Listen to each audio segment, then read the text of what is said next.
this is the silah, and because of all the rain, it has filled all the way up with water.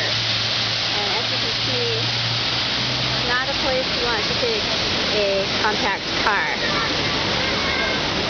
And quite the sight. People are checking it out.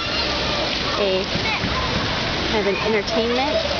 The wave is definitely some kind of a current. Some people take it a little slower than others. They're kind of going, taking this time. Same time we kind of have the sunset here, and I'm not sure if this is going to show it, but there's a rainbow that is arching its way over Old Summer. The rain has come.